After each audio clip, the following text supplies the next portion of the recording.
Imagine settling into a first-class seat for the very first time. You're 17, nervous, hopeful, carrying dreams bigger than your small leather backpack.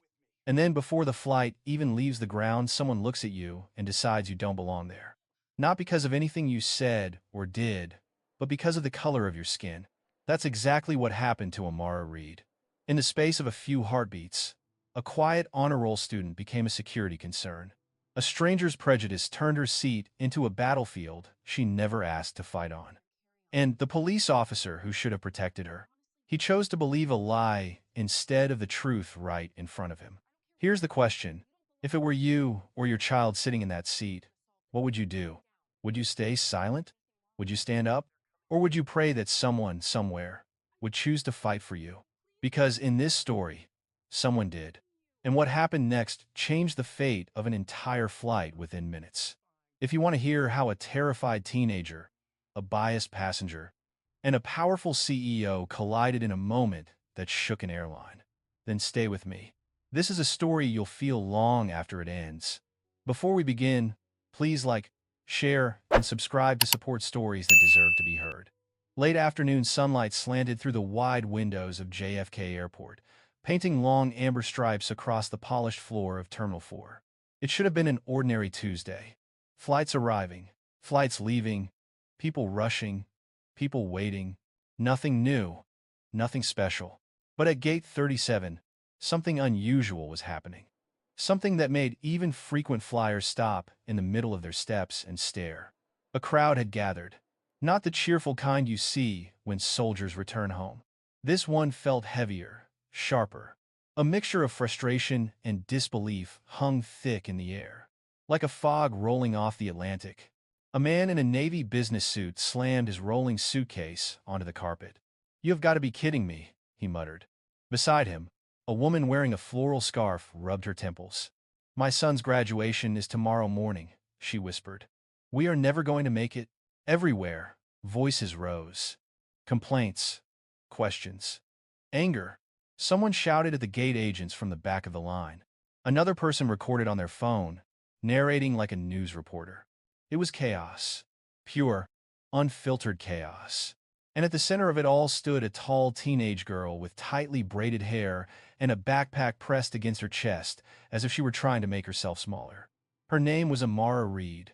She was 16, too young to be surrounded by that kind of resentment, too young to be carrying the weight of an entire plane of angry travelers on her shoulders. Yet here she was. Her breathing was slow and shallow, not panicked, not dramatic, just carefully controlled. The way someone breathes when they know that if they inhale too deeply, the dam might break. People walked past her, pointing, whispering. "That's the girl," someone murmured. "Is she the reason they canceled the flight? I heard the police dragged her out of first class." "No, I think she caused some kind of security problem." Rumors ran faster than truth. They always did. Amara didn't speak. She didn't argue. She didn't defend herself. She simply held her backpack tighter. Her fingertips trembled, but her gaze stayed steady, fixed on the floor pattern beneath her. Gray carpet, blue thread woven through it like veins. She tried to count the lines to keep herself calm. 1, 2, 3, and breathe. The gate agent at the counter, her name tag read Melissa, picked up the microphone again, her voice cracking slightly from exhaustion. "Ladies and gentlemen, once again, Atlantic Sky Airways Flight 262 to London has been cancelled. We understand the inconvenience this causes. Please remain calm as we rebook passengers." Her voice trailed off as another wave of groans and shouts filled the terminal. It sounded like the low rumble before a storm. Near the boarding door, Officer Bradley Cole stood stiffly, arms crossed over his chest. His jaw was tight. The tendons in his neck were visible. When people yelled out questions, he didn't look at them, not even once. He was facing the window instead, staring at the massive aircraft parked outside. A Boeing 787. Sleek, powerful, fully loaded with nearly 280 passengers who would not be flying anywhere tonight. And just a few feet from him, still quietly holding her backpack, stood Amara. She was alone, completely alone, until a soft voice broke the noise around her. "Sweetheart, are you all right?" It came from an older woman with silver hair and soft wrinkles. She wore a faded denim jacket and held a styrofoam cup of coffee that steamed gently in the cool airport air. She didn't look judgmental. She didn't look curious. She just looked kind. Amara lifted her eyes for the first time in several minutes. She gave a small nod. "I'm okay," she whispered. The woman frowned gently. "This doesn't look okay to me." Before Amara could respond, a group of passengers brushed past them, muttering loudly. "This is unbelievable. 3 hours of waiting, for what? All because of some girl. They should have just removed her. She probably did something suspicious." Each word landed like a small stone on Amara's chest. She pulled her backpack closer. The older woman stepped slightly in front of her, blocking the stairs as best she could. But even that didn't stop the tension from tightening around them. Amara's phone buzzed softly in her pocket. She glanced at the screen. Unread text from her father. "Dad, 6 p.m. Everything good? Boarding soon, right? Dad, 6:12 p.m. Flight delayed. Dad, 6:15 p.m. Amara, is something wrong?" She swallowed hard. She couldn't bring herself to answer. Not yet. Because how could she explain something she herself still didn't understand? Just 40 minutes earlier, this had been a normal day. She had boarded early. She had taken her seat in first class. She had buckled her seatbelt and texted her mother a heart emoji. She had taken out her travel book, the one her father bought her about British architecture. She had been excited, nervous, yes, but excited. She'd been on her way to the Oxford Summer Institute, a dream she had worked for since 8th grade. Her father saved for years to send her there. And for once, he insisted she travel comfortably. First class had been his surprise gift, an act of love he rarely expressed with lavish things, but one he thought she deserved. Everything had felt right. Until it didn't. Until one woman looked at her too long, asked too many questions, said a few words that started a ripple. And suddenly, the entire cabin had turned toward her. The memory rose again, uninvited, and Amara blinked quickly to push it back. She didn't want to think about it. Not yet. Not in front of all these strangers. Not while the sting in her chest still felt fresh. The silver-haired woman touched her arm lightly. "Do you need me to call someone for you?" she asked softly. Amara opened her mouth, closed it, then shook her head. "No," she murmured. "My dad, he doesn't know what happened yet." The woman nodded thoughtfully, looking at her with a mix of sympathy and sadness. Just then, a loud crash echoed through the gate area. A man had shoved over a stack of boarding zone signs while yelling at a gate agent. Security rushed over. Voices rose again. People were angry. People wanted someone to blame. And in the middle of all the noise, Amara felt something she rarely allowed herself to feel. Shame. Not because she had done anything wrong. She knew she hadn't. She knew she had followed every instruction. Stayed polite. Stayed calm.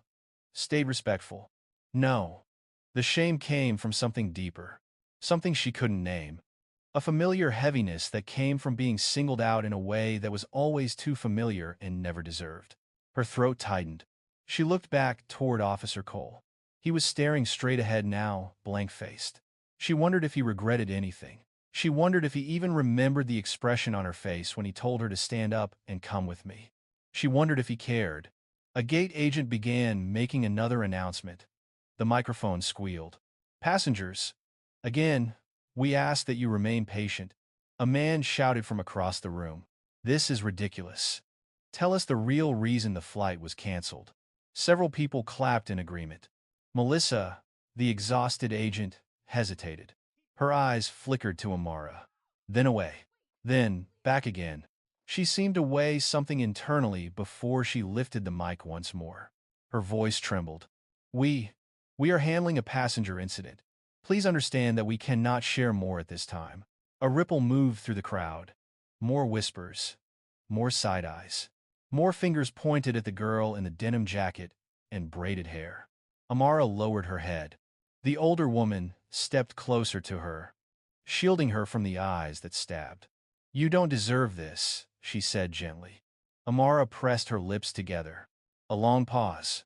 Then, barely above a whisper, "I know." Outside, the sun dipped lower, turning the windows gold. Inside Gate 37, the weight of unspoken stories pressed down on the carpet, on the chairs, on the people waiting for answers that wouldn't come anytime soon. But the real story, the truth behind the canceled flight, hadn't been told yet. Not to the passengers, not to the staff, not even to Amara's father. And when he finally heard what had happened to his daughter, everything would change. Everything. 2 weeks before the chaos at Gate 37, the Reed's home in Denver looked like any other modest, peaceful suburban house on a late Sunday morning. The sun hung high over Colorado, warm but not harsh, lighting up the quiet street where neighbors walked their dogs and kids rode scooters along the sidewalk. Inside the Reed home, the smell of cinnamon waffles drifted through the hallway. It mingled with the faint scent of laundry detergent and the soothing sound of jazz music playing from a small speaker in the kitchen. Everything felt slow, calm, familiar. The kind of calm that makes you forget the world outside can be sharp and unpredictable. At the dining table sat Amara Reed, hunched over a thick folder of travel documents. Her braids fell forward as she double-checked her itinerary for the 10th time. Passports, medical forms, confirmation letters, emergency contacts.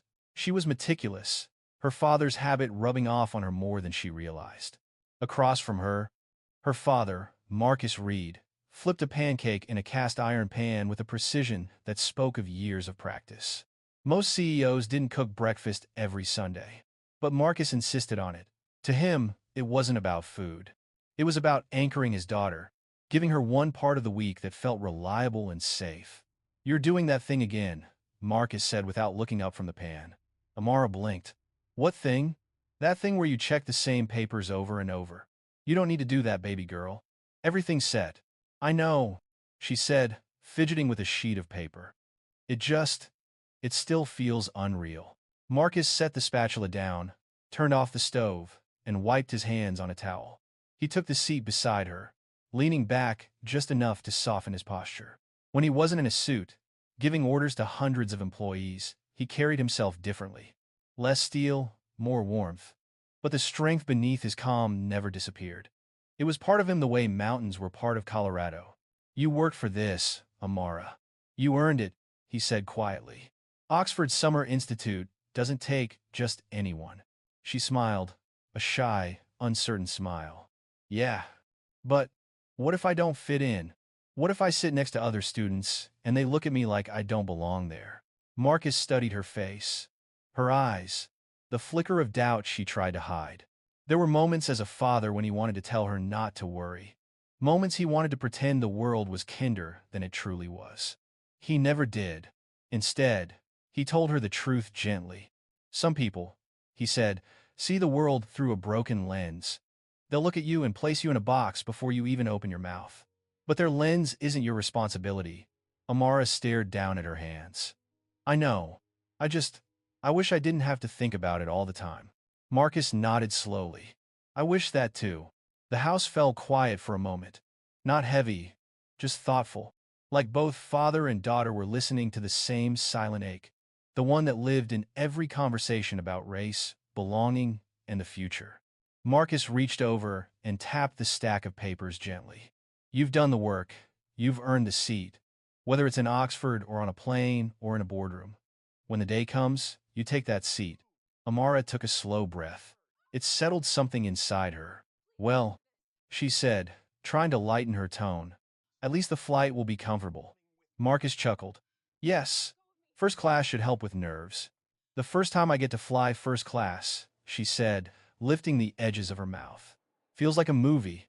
"It is a movie," Marcus said. "Or at least a short film called A Dad Trying to Do His Best." Amara laughed softly. She loved that sound between them, the easy humor, the quiet tenderness. Later that afternoon, while Amara packed her suitcase, Marcus stepped into his home office. The walls were lined with framed patents and photos of him shaking hands with officials from tech summits around the world. At his desk sat two screens lighting up with incoming emails, security proposals, contract negotiations, meeting reminders. He ignored all of them for a moment. He opened a new browser tab and typed, "How to help your kid prepare for first solo international flight." The results popped up instantly. Packing checklists, safety tips, articles about travel anxiety, Marcus read them all, committing each detail to memory, even the obvious ones. He grabbed a sticky notepad and began writing. Water bottle, portable charger, print copies of passport, snacks, emergency contacts, backup credit card, small journal. He paused, then added another line. Remind her she is enough. He stuck the note onto the edge of his monitor and let out a slow, steady breath. Being a CEO was easier than being a dad sometimes. That evening, after dinner, they sat on the back porch. Denver's sunset stained the sky orange and lavender, fading into a soft violet that rested behind the mountains. Amara leaned on the railing. Dad, when you were my age, did you know you'd end up where you are now? Marcus laughed quietly. At 16, I didn't know what I'd eat next week. I didn't have dreams as big as yours, sweetheart. I was just trying to survive. Did you ever feel out of place? She asked. All the time, Marcus answered. But I learned something. Feeling out of place doesn't mean you don't belong. It means the place is catching up to you. Amara nodded slowly, letting the words settle. She watched the light fade behind the peaks. She didn't know it then, but those words would come back to her later. In a very different place, surrounded by strangers, when everything felt uncertain. Back inside, Amara finished packing her suitcase. She placed her journal on top, the one with the green leather cover Marcus gave her last Christmas. For your thoughts, he told her then. For the things you don't want to forget. She wrote in it often. Mostly small things, observations, questions, moments she wanted to hold on to. Before bed, she opened to a blank page and wrote, I'm scared, but a good kind of scared. Like, standing at the top of a diving board. She hesitated, then added, I hope the world treats me gently. She closed the journal. The night before her flight, Marcus knocked softly on her bedroom door. Can I come in? Yeah, she said.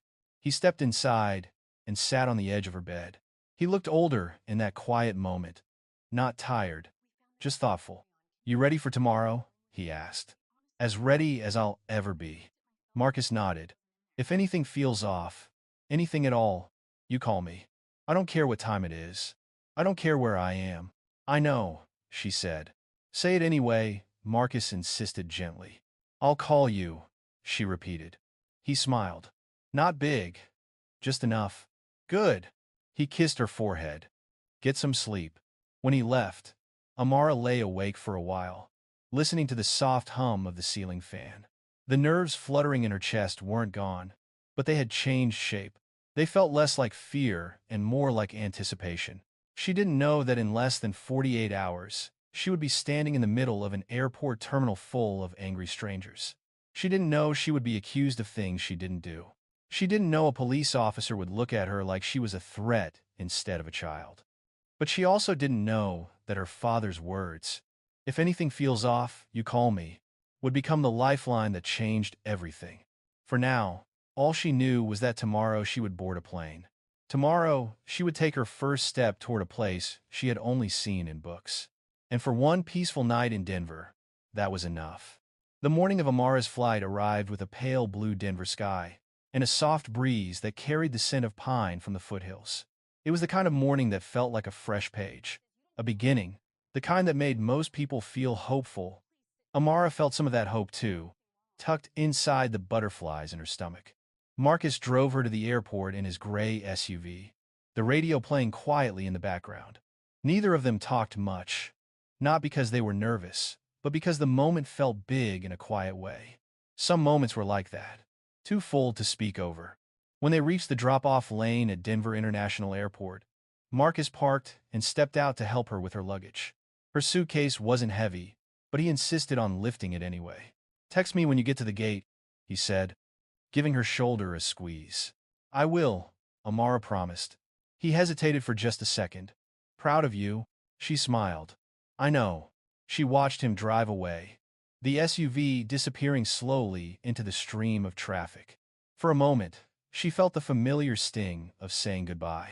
But it faded when she stepped into the automatic doors and was met with the hum of travelers and the bright, open terminal that looked like giant white sails catching the sun. Amara checked her watch. Plenty of time. She wheeled her suitcase toward security, feeling the rush of excitement again. The first stretch of the trip went smoothly. Security cleared her in minutes. The TSA agent even complimented her passport photo. Things felt normal. It wasn't until she landed at JFK Airport, nearly 4 hours later, that she sensed the first small crack in the day. The terminal was busier than usual. People rushing. People arguing. The kind of noise that sinks into your shoulders. New York energy. Amara tried to absorb it without letting it overwhelm her.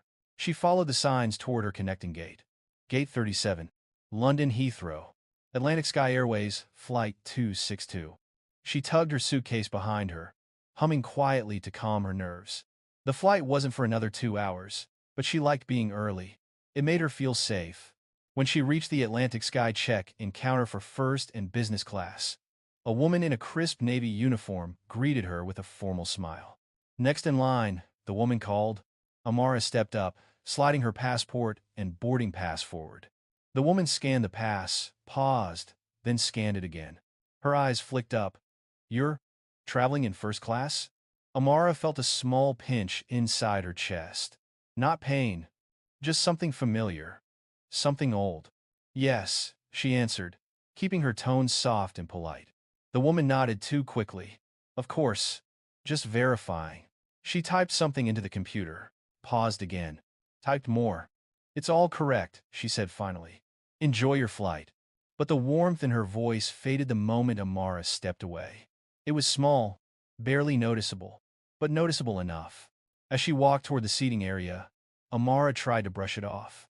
She knew the difference between curiosity and doubt, and the look that agent gave her, that wasn't curiosity. Still, she told herself not to make assumptions, not to let small moments ruin big days. She sat down near the window, pulled out her journal, and tried to steady her breath. A man in his 70s sat in the seat beside hers. He wore a beige cap and a jacket covered in patches from national parks. His eyes were kind. "Headed to London?" he asked cheerfully. "Yes, sir," she replied. "Oxford, actually." "Oxford," he repeated, smiling. "You must be sharp. My granddaughter wanted to go there but changed her mind. Says she wasn't brave enough to go that far alone." Amara smiled. "I'm a little scared too." "Good," he said. "All the best things in life start with a little fear." The words warmed Amara. She relaxed a little in her seat. They talked for a few minutes about books and travel, and how London was often rainy but beautiful. It reminded her that the world still had gentle people in it. People who saw her without suspicion, without judgment. But just as quickly as the warmth settled, something else came along to push it aside. A woman stepped up to the check-in counter. Tall, blonde hair curled stiffly at the ends, diamonds on her wrist, a white coat that looked like it cost more than Amara's entire closet. Linda Crawford. Even from a distance, Amara could sense the sharpness in her voice. "I need to confirm that the upgrade went through," Linda said. "Seat 1B, first class." The agent nodded. "Yes, Miss Crawford. Everything is confirmed." Linda glanced around the first-class waiting area. Her gaze moved quickly over the seated passengers until it landed on Amara. A brief pause. A long pause. She stared. Hard. Amara looked down at her journal, pretending to write. She didn't want to meet Linda's eyes. She didn't want any trouble. But Linda didn't look away. She said something to the agent, pointing subtly in Amara's direction. The agent lifted her brows but nodded politely and replied in a low voice. Amara's heartbeat quickened. She told herself not to assume the worst. Not everyone who stared had bad intentions. But the way Linda's lips tightened, the way her eyes narrowed ever so slightly, the way she tilted her head, Amara had seen that look before. The shift happened inside her quietly, a soft collapse, a reminder. Some people didn't need a reason to doubt you. They only needed a glance. A few minutes later, the gate agent announced pre-boarding. Passengers traveling in first class may now board. Amara stood, pulling her suitcase handle upright. The man with the National Park jacket gave her a friendly wave. "Enjoy Oxford," he said. "Thank you," she replied. As she approached the boarding door, the agent scanned her pass. Another pause. Another long look. "First class?" the agent asked. Amara nodded gently. "Yes." The agent hesitated, then forced a smile. "Of course." Welcome aboard. She stepped through the jet bridge, feeling that same small pinch again. The kind that made her shoulders tighten. The kind that whispered, "Not everyone believes you deserve to be here." Inside the plane, the first-class cabin glowed with soft amber lights, wide leather seats, plush blankets, fresh orchids placed on the center divider. It looked like a dream. Amara found seat 1A, tucked by the window. She ran her fingers along the armrest, taking in the smooth surface. She placed her backpack in the storage compartment and sat down slowly, letting the moment sink into her skin. For a second, everything felt right again, until Linda Crawford stepped inside the cabin. Linda walked past the first row, stopped, and turned back. Her eyes settled on Amara with a look that wasn't curiosity and wasn't kindness. Something colder, something sharper. She turned to the flight attendant, lowering her voice, but not enough. "Are you sure seat assignments are correct?" The attendant smiled. "Yes, Miss Crawford. Your seat is 1B and 1A belongs to." "I know what my seat is," Linda snapped. "I want to make sure hers is." Hers. Not hers, as in the girl. Hers, as in something out of place. That word sank deep, quiet but heavy. The attendant looked uncomfortable. "I checked all the boarding passes myself. Everything is correct." Linda didn't reply. She simply turned toward her seat, lips pressed thin. The cabin grew quiet. Just the hum of ventilation, just the soft rustle of passengers settling in. Amara's heart beat faster. Not fear. Not yet.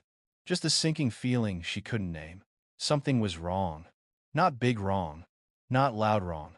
Just wrong enough to put a shadow on her excitement. She opened her journal again, wrote a single line. "I hope this flight goes smoothly." But deep down, beneath all her careful breathing and quiet hope, she felt a truth forming. Some storms don't start with thunder. Some storms start with a stare. And Linda Crawford's stare had the weight of a storm. For a brief moment, Amara allowed herself to settle into the wide leather seat. The cabin around her glowed warmly, as if the lights had been set to mimic late afternoon sunlight. She ran her fingertips along the smooth stitching on the armrest. She let her gaze drift toward the window, where the last streaks of daylight painted the sky faint orange. It was peaceful, almost like the beginning of the adventure she had dreamed about. The flight attendant, a short woman with gentle brown eyes named Claire, approached with a polite smile. "Welcome aboard," she said softly. "Would you like something to drink before takeoff?" Amara smiled back. "Just water, please." Claire nodded and moved toward the galley. For a moment, everything seemed normal, simple, quiet. But then, the click of heels against the cabin floor broke the softness. A sharp, steady rhythm, like the ticking of a clock counting down to something inevitable. Linda Crawford entered the first-class cabin fully now, her white coat glimmering beneath the lights. She paused in the aisle to adjust her purse strap, scanning the room with the entitlement of someone used to being offered the best seat, the best wine, the best everything. And then her eyes found Amara again. That stare, the same one from the gate, the same mixture of disbelief and irritation. This time, it was paired with raised eyebrows as she took another slow look at Amara's face. Her braids, her sweatshirt, her age. Then Linda turned to Claire. "I need to talk to you," she said in a hushed tone that wasn't actually hushed at all. Claire blinked. "Of course. How can I help?" Linda leaned in. "I think there might be a mistake with the passenger list." Claire followed her gaze to Amara. A small pause. Then Claire smiled, professional and polite. "No mistake, she's in 1A. Linda's lips tightened. "But she's a minor." "That's correct," Claire said. "And she's alone." "Yes. Some students travel alone, Miss Crawford." Linda lowered her voice, but not enough to hide the edge. "That seat costs thousands of dollars." Claire felt the tension, but she maintained her calm. "Yes, ma'am, her ticket is valid." Linda crossed her arms. "Are you sure she didn't wander into first class by accident?" "Young people do that." Amara felt heat rise in her cheeks.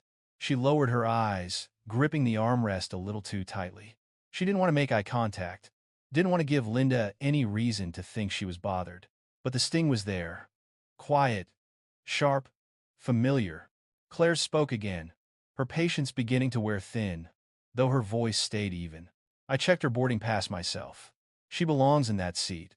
But how did she pay for it? Linda insisted. Claire frowned slightly. I'm sorry, ma'am, but that's private information. All I can confirm is that the seat is legitimately hers. Linda didn't accept that. Not in the slightest.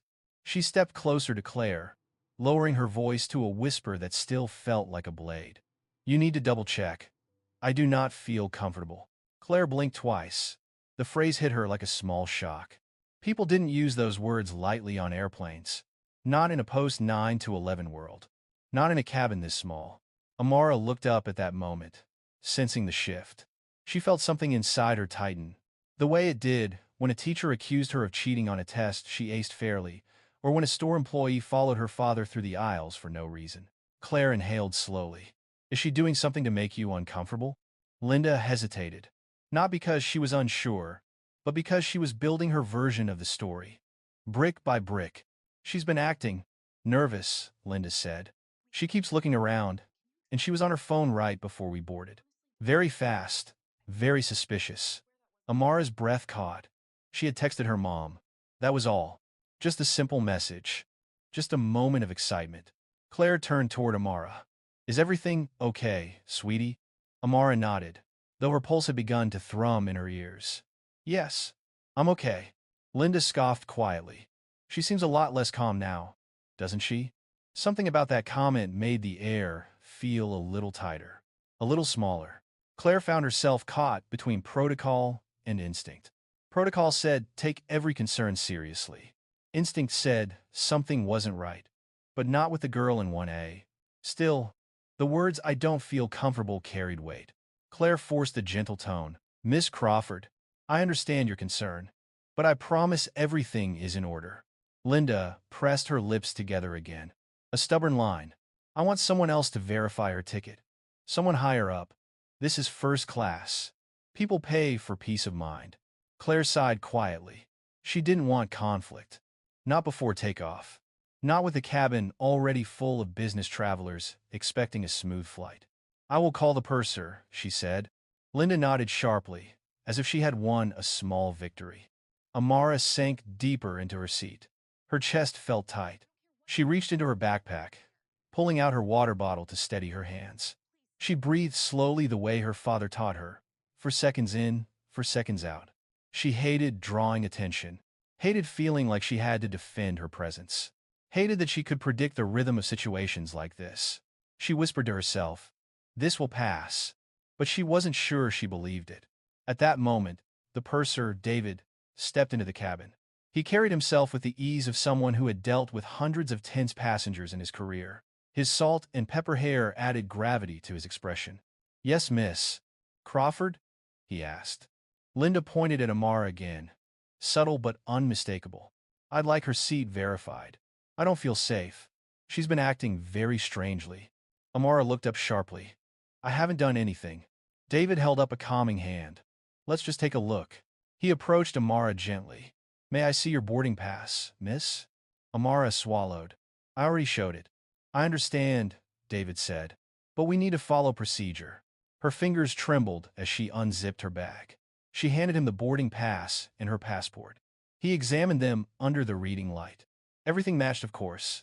He nodded. Looks perfectly correct. He turned back to Linda. She's in the right seat. Linda's voice rose, sharp enough to cut through the cabin.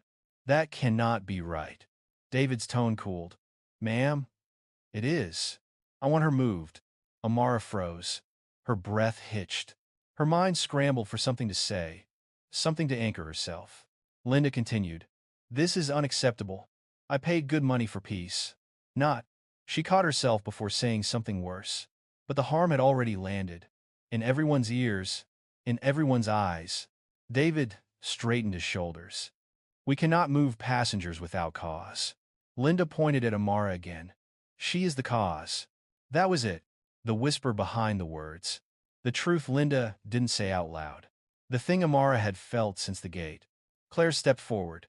Miss Crawford, please lower your voice. I will not, Linda snapped. Either she moves, or I do. David inhaled, slow and tired. Let me speak with the captain. He stepped out of the cabin. The room went silent, except for the faint hum of engines warming in the distance. Amara sat still, very still. Her fingers curled tightly together. She stared at the stitching on the seat in front of her. Anything to avoid the weight of the stairs. Her journal sat open on her lap. The last line she wrote stared back at her. I hope this flight goes smoothly. She wished she could erase it. She wished she could erase the tightness in her chest. She wished just for once that she could exist in a space without having to prove she had the right to be there. A soft voice drifted from the seat behind her. It belonged to a man. Warm, deep, encouraging. You're all right, kid.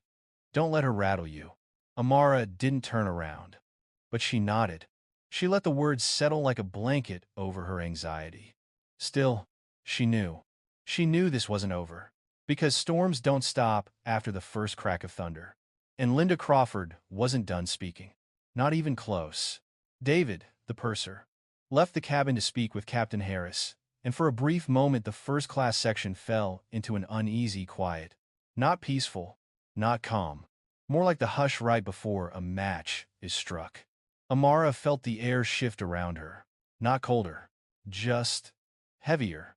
She took a slow breath, trying to follow the rhythm Marcus had taught her. 4 seconds in, 4 seconds out.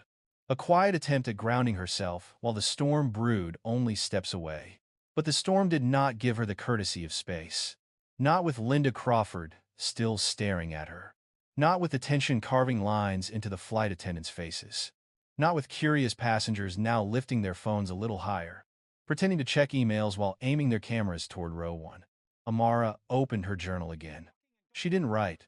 She just needed something in her hands. Something to anchor her. Linda shifted in her seat, loud enough to draw attention again.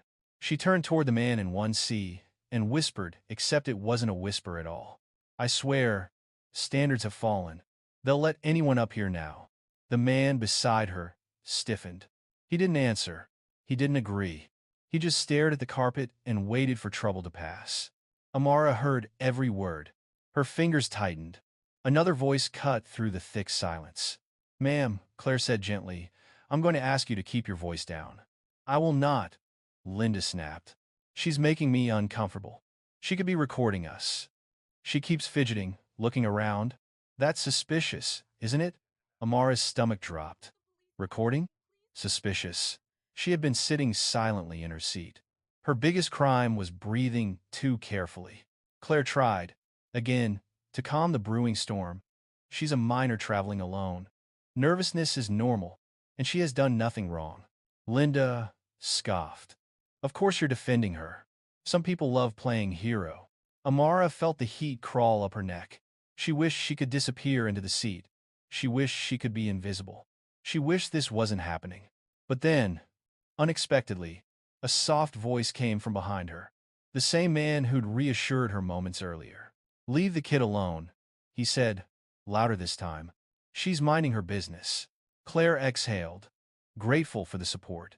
Linda shot him a sharp glare. Well, maybe you're okay sitting next to that. I'm not. That. A single word. Small. Soft. Vicious. Amara closed her journal slowly. Her fingers trembled only slightly now, not out of fear, but out of something sharper, something that lived deeper. Hurt, and the urge to stand her ground. She lifted her eyes. I'm not doing anything wrong, she said softly. Her voice wasn't weak, just quiet, measured. Linda's eyes widened, as if offended that Amara dared to speak. You're being rude, Amara added, barely above a whisper. But I'm not rude to you. A collective shift rippled through the cabin. Some passengers looked away. Others stared openly. Linda leaned forward, her voice dripping with false concern. You see, she's confrontational. She's agitated. That's exactly what I told you. Amara blinked. The accusation hit like a slap. Claire stepped in quickly. She's not agitated. She's responding to you. Well, I don't feel safe, Linda said again. Louder, sharper, more calculated. The phrase hung in the air like poison. Amara pressed her back into the seat. Her fingers curled inward.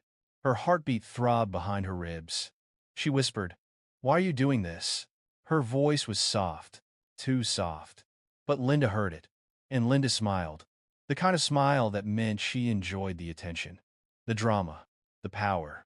Some of us pay enough to expect safety, she said. Amara's throat tightened not because she believed the words, but because she had heard versions of them her whole life. In stores. In classrooms. On sidewalks. You don't belong here. Not in this space. Not near us. Before Claire could reply, David returned with Captain Harris in tow. The captain's face was firm, carrying the exhaustion of someone who had dealt with far too many unnecessary problems at 30,000 feet. But he approached calmly. "What seems to be the issue?" Captain Harris asked. Linda didn't hesitate. She launched into her performance with dramatic clarity. "This girl," she gestured toward Amara with a stiff hand, "won't stop acting suspicious. She was on her phone. She keeps fidgeting and staring at people. I don't feel safe sitting next to her." Amara's eyes widened. "I didn't." "She's lying," Linda said, cutting her off. "Cutting the truth. Cutting the air. I want her removed. Immediately." Captain Harris turned to David, who lifted a hand subtly, signaling that the situation was delicate.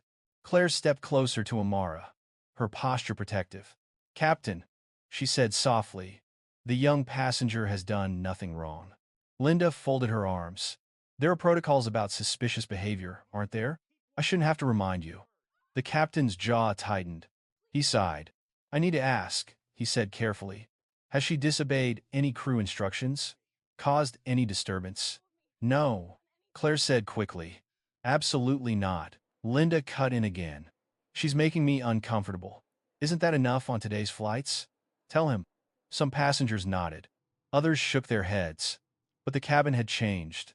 The air felt electrified with tension. Captain Harris rubbed his forehead. Then he said the words that changed everything. "I'm going to call airport security to resolve this." Amara froze. Security. Because one woman lied. Because one woman didn't like the look of her. Claire's breath caught. "Sir, I really don't think that's necessary. It's protocol," the captain said firmly. "If a passenger reports feeling unsafe, we have to address it." Linda smiled triumphantly. She had won. She knew it. Amara felt her world tilt. She whispered, "I was just sitting here." The man behind her spoke again. Loud, clear, unequivocal. "She's done nothing. You're about to drag a kid into something serious because this lady doesn't want to sit next to her." Captain Harris didn't answer. He stepped into the aisle, lifted the phone by the cabin door, and made the call. Amara felt her chest tighten, her breath shallow. She looked toward the window. The sky was fading deeper into orange. A plane rolled across the tarmac in the distance, peaceful and unaware. Nothing in that sky matched the chaos building in her chest. Claire placed a gentle hand on Amara's arm. "Hey," she whispered. "I'm here. You're not alone." Amara nodded, though she felt dizzy. She reached into her backpack and grabbed the one thing that made her feel grounded. Her phone. Her father's name on the contact screen felt like an anchor. She didn't dial yet, but she held the phone tightly. The cabin door opened. Footsteps echoed up the jet bridge. Heavy, rhythmic, authoritative. And then Officer Bradley Cole walked inside. His presence filled the cabin like a cold gust of air. He scanned the room with practiced authority. His gaze landed on Amara and hardened. Linda pointed immediately. "It's her." Claire stepped forward. "Officer, please." He ignored her. He moved toward Amara's row with slow, deliberate steps. She felt every one of them vibrate in her chest. He stopped beside her seat, close enough to overshadow her. His voice was low, flat, cold. "Stand up." Amara's fingers tightened around her phone. Her voice trembled. "I didn't do anything." "That's not up to you," Officer Cole said. He reached out a hand. Not gently, not kindly. "Stand up," he repeated. Claire tried again. "Officer." "Ma'am," he said sharply. "Stay out of it." Linda leaned back in her seat, satisfied. Amara swallowed hard. Her father's words whispered across her mind. "If anything feels off, call me." Amara lifted her phone slowly. Officer Cole's eyes narrowed. "Don't even think about it." But she didn't stop. Not this time. She pressed her thumb to the screen. And as the call icon began to glow, the cabin braced itself. Because the storm Linda started was about to meet something stronger. Much, much stronger. Amara's thumb hovered over the glowing call button. Her heartbeat pulsed so loudly she could hear it in her ears. Her chest rose and fell in unsteady breaths. She didn't want to make the call. She didn't want to drag her father into this. She didn't want to cause trouble or attention or anything that would make this worse. But every instinct in her body told her the same thing. This moment wasn't safe, and she needed someone who believed her, someone who saw her clearly. She pressed the call button. The sound of the phone ringing sliced through the tense silence of the first-class cabin. Long, sharp, impossible to ignore. Officer Bradley Cole's jaw tightened. You do not make calls when law enforcement is giving you instructions. Amara swallowed. I need to tell my dad where I am. You don't need to tell him anything, Cole snapped. This is a law enforcement matter. Claire stepped in, her voice soft but trembling with urgency. She's a minor, officer. She has the right to. Ma'am, he barked. I said stay out of this. Claire flinched. Amara's heart thudded faster. The phone continued ringing, each ring louder than the last. Not in volume, but in weight. Linda Crawford leaned back in her seat, arms crossed, a satisfied smirk forming on her lips. This is exactly the behavior I meant. Completely out of control. A few passengers murmured. Others pulled out their phones to record, this time openly. Amara didn't look at them. She didn't look at Linda. She didn't look at Officer Cole. She stared at her phone. Ring. Ring. Then, a click. A familiar voice, warm but heavy with concern. Amara? You okay? Her breath finally broke. Not into a sob. Not into panic. Just release. Dad, she whispered, voice trembling. I need you. Those 4 words snapped something inside Officer Cole. He reached forward abruptly. That's enough, he said, grabbing for the phone. But Amara pulled it back to her chest, her voice now louder. Dad, the police are trying to take me off the plane. Everything in the cabin stopped. Breathing, movement, noise. Even the hum of the engines outside felt like it faded. Marcus Reed's voice sharpened instantly. Put me on speaker. Officer Cole lunged forward again. You're done. Hand the phone over now. Amara's fingers shook, but she managed to hit the speaker button. Her father's voice filled the cabin. A low, steady rumble, deep with authority, anchored in a kind of power that did not need shouting. This is Marcus Reed. Who am I speaking with? Officer Cole stepped back slightly, caught off guard by the force in the voice. Not fearful, just surprised. But he recovered quickly. This is Officer Bradley Cole, with Port Authority Police. Your daughter. Marcus cut him off. Why are you attempting to remove my child from an aircraft? Cole stiffened. She is interfering with a flight crew investigation. Amara's eyes widened. No, I wasn't. Marcus spoke again. Officer Cole, I want you to describe, clearly and truthfully, what my daughter did.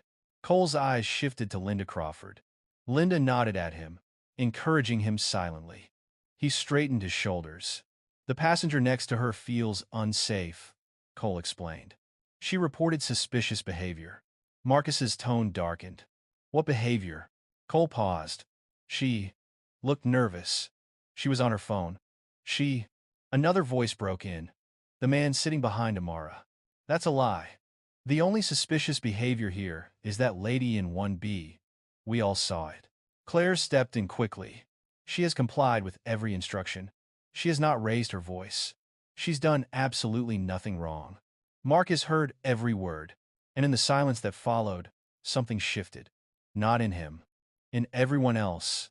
His voice grew calmer. But it was the kind of calm that made people freeze. Officer Cole, hand the phone to the highest-ranking crew member on that aircraft. Cole blinked. Sir, I'm in charge here. No, Marcus said. His voice was quiet. Deadly quiet. You think you are, but you're not. Hand the phone to the purser. David moved forward hesitantly. Officer Cole held the phone out reluctantly. David took it carefully. His palms were damp. Hello, he said. This is David, the purser. Good, Marcus replied. Now, listen carefully. You will not remove my daughter from that aircraft. You will not touch her, You will not speak to her with anything less than full respect. David swallowed. Yes, sir. Now tell me, Marcus continued, his words slow and razor-sharp. What exactly is the basis of this so-called security concern? David hesitated. He looked at Amara, then at Linda, then back at the phone. It's one passenger's complaint, he admitted quietly. Has my daughter broken any rules? Marcus asked. No. Has she refused any instructions? No. Has she behaved aggressively? David shook his head. Not at all. Marcus let those words sit in the air. Heavy, accusing, undeniable. Then he spoke. With those answers, there is no justification for her removal. David nodded quickly. No, sir, there isn't. Officer Cole stepped in sharply. Sir, this is a law enforcement matter. Marcus switched tones instantly, the calm turning into steel. Then, let me make something clear to you, Officer Cole. The entire cabin stilled. Even Linda turned fully in her seat. You are detaining a minor without cause, Marcus said. You are escalating a situation that does not exist. And you are placing my child in emotional distress because one passenger doesn't like the sight of her. Cole clenched his jaw. Marcus finished, his voice low and dangerous. If you take one more step toward my daughter, I will ensure that your department, your supervisors, your badge number, and every second of your behavior is reviewed by federal attorneys. A suction of breath moved through the cabin like a wave. Marcus didn't shout. He didn't threaten wildly. He didn't curse. He spoke like a man who knew exactly how power worked, and exactly how to use it. Then came the final blow. Now, hand the phone back to my daughter. David did so immediately. When Amara took it, her hands were still trembling, but not from fear this time. Something steadier forced its way through her chest. Relief. Strength. A reminder she wasn't alone. Dad? She whispered. I'm here, Marcus said softly now. You're all right. Stay seated. Don't go anywhere. She nodded, though he couldn't see her. I'm going to make a phone call, he said. A very important one. What kind of call? She asked. The kind that stops the world, he answered gently, and makes people listen. She didn't know what that meant, but she trusted him. She trusted him more than anything. Stay calm, Marcus whispered. You did nothing wrong. The call ended. The cabin was silent, except for the low rumble of engines outside. David straightened his uniform. Officer Cole, he said, almost timidly, perhaps we should wait before making any decisions. Cole glared. She's leaving this plane. No, Claire said suddenly. No, she's not. Cole snapped. I'm the officer here. And this is my cabin, Claire replied, a rare firmness in her tone. And I'm telling you, she stays. A passenger clapped softly, then another, then another. Soon, the entire first-class cabin erupted in applause. Even passengers from business class craned their necks forward. Linda Crawford's face reddened. She sucked in a sharp breath, as if personally offended by the sound. This is ridiculous, she hissed. You people are overreacting. The man behind Amara cut her off. No, lady, you started this mess. Officer Cole took a step back, his authority visibly cracking. Before he could respond, David's radio buzzed urgently. Captain needs you. Now. David hurried toward the cockpit, leaving the cabin tense and breathless. Amara closed her eyes. For the first time since boarding, she felt the smallest hint of safety. Not completeness, not comfort, but a beginning. Because, somewhere on the other side of the country, her father was making a call that would change everything. Marcus Reed did not raise his voice often. He didn't need to. People listened when he spoke. Boardrooms quieted. Negotiations shifted. Entire security divisions paused mid-operation. But nothing sharpened his focus like his daughter's trembling voice. He stood alone in his Denver home office, the evening sun casting long shadows across the floor. Outside, the sky had turned a deep coral, the last bit of daylight slipping behind the Rockies. He stared at his phone, jaw clenched, breathing controlled. Then he pressed a single contact. Atlantic Sky Airways Corporate HQ executive line. The call rang twice. A cheerful, automated voice answered first. Thank you for calling Atlantic Sky Corporate. Marcus cut it short. Executive priority. Code black. Only a handful of major corporate partners knew that phrase. Fewer ever used it. The line went silent for half a second. Then clicked.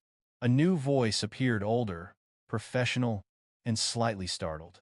Mr. Reed, this is Daniel Avery, VP of Corporate Accounts. What can I assist you with? Marcus didn't waste a second. My daughter is being unlawfully detained on Flight 262 at JFK. Daniel inhaled sharply. What? Sir, I'm not aware of. Then, listen, Marcus said. Calm, measured, deadly serious. Your crew has allowed a passenger to racially profile a minor. They have called airport police. An officer is attempting to remove her from the plane without cause.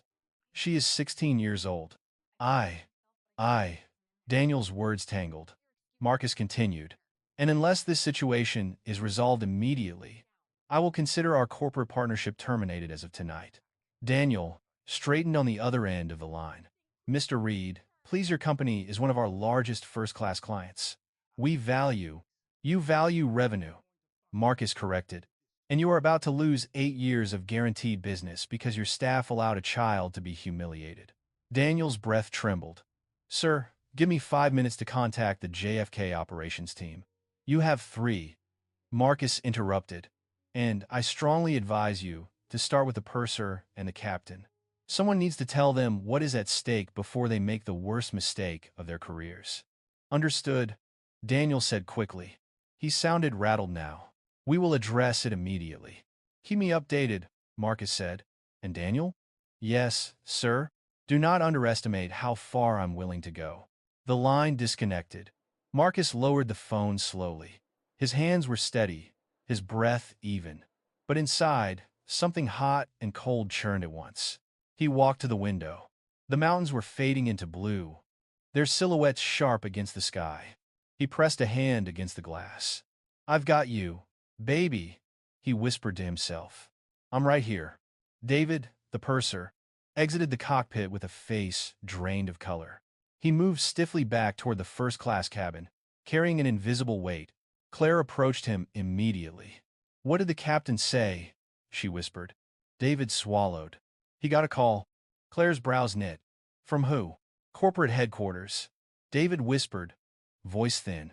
Someone very high up. Claire blinked. About what? David inhaled sharply. About her. He glanced at Amara. Claire's lips parted in shock. What do you mean? Corporate already knows? They were contacted directly, David said. The captain was told in no uncertain terms to fix this situation. Officer Cole stepped closer, arms crossed. I don't take orders from corporate. You do today, David said quietly. The tension snapped like a pulled wire. Excuse me? Cole barked. David exhaled shakily. Officer, the captain said this situation is no longer your jurisdiction. You are to step off the aircraft immediately. Cole's eyes widened. What? This passenger is interfering with. She has done nothing wrong, Claire cut in firmly. David raised a trembling hand. Officer Cole, I'm repeating the exact words from the captain. This is now a corporate issue. You are to leave the aircraft. Cole looked stunned, humiliated. His face reddened. This is ridiculous, he snapped. You're letting some entitled corporate suit. Officer, David said softly. Please, go. Passengers watched with wide eyes. Phones recording. Whispers spreading across the cabin like wildfire. Cole hesitated for 3 long seconds. Then he turned sharply, muttering under his breath. He stomped toward the jet bridge, pushing the curtain aside violently as he exited. The cabin breathed just slightly. Claire placed a gentle hand on Amara's shoulder. You're okay, she whispered. He's gone. Amara nodded, though her body still shook. She didn't trust her voice. Not yet. Captain Harris sat stiffly in his seat, phone still in his hand. His face was pale. Sweat gathered near his temple. His first officer looked over. What was that about? Harris didn't answer for a moment. Then he spoke quietly. I just got a call from Daniel Avery. The first officer whistled softly. That's high up. Not high enough, Harris muttered. Daniel said, He was relaying a message from Marcus Reed. The first officer's expression changed completely. "Oh, that Marcus Reed?" Harris nodded. "Reed Shield Global Marcus Reed. The man whose company funds half of our cybersecurity systems. The man with an 8-figure annual travel contract. The man whose name sits in our top 5 do not upset memos." The first officer swallowed. "So, we listen?" "We listen," Harris said, very, very carefully. Passengers murmured as Officer Cole's silhouette disappeared down the jet bridge. "This is insane," someone whispered. "Who is her father?" "I heard the purser say corporate," called the captain. "Maybe he's a senator? Or a billionaire? She must be someone big." Amara felt the attention like heat on her skin. She didn't want it. She didn't enjoy the sudden shift from suspicion to curiosity. She just wanted to breathe. Claire knelt down beside her. "Sweetheart," she said gently, "can I get you anything? Water? Juice?" Amara shook her head, but Claire didn't move. She stayed right there, offering the one thing Amara hadn't felt since boarding. Safety. A man 2 rows back raised his voice. "Hey, she didn't do anything wrong. Maybe the airline should tell everyone what's going on." David cleared his throat. I need to wait for the captain's instructions." Then the intercom crackled to life. A soft hiss. Then Captain Harris's voice. "Ladies and gentlemen, this is your captain." Amara's breath caught. He continued, "We are addressing an internal matter before departure. Thank you for your patience." A few passengers groaned. Others exchanged questioning looks. But the tone in the captain's voice wasn't normal. It wasn't routine. It was tense, careful, as if he were speaking with the eyes of corporate executives watching him. Marcus's phone vibrated. A text from an unknown corporate number. "Your message has been relayed to flight staff. We are handling the issue. Please stand by." Marcus stared at the message. It wasn't enough. Not even close. He dialed another number, a much more personal one. It rang once, twice. Then, "Marcus." A deep voice answered. Smooth, confident, familiar. "James," Marcus said quietly. "You're going to want to sit down." James Price, CEO of Atlantic Sky Airways. One of the most powerful men in commercial aviation, and someone Marcus had known for nearly 20 years. "What's wrong?" James asked. Marcus exhaled, slow and steady.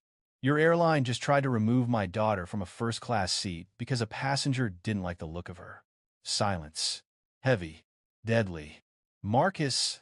James's voice dropped to a whisper. "Tell me everything." Marcus did. Every detail. Every moment. Every lie Linda told. Every misstep the crew allowed. Every second Officer Cole put his daughter in fear. When Marcus finished, James didn't respond for several seconds. Then, "I'm calling JFK myself," James said. "And Marcus?"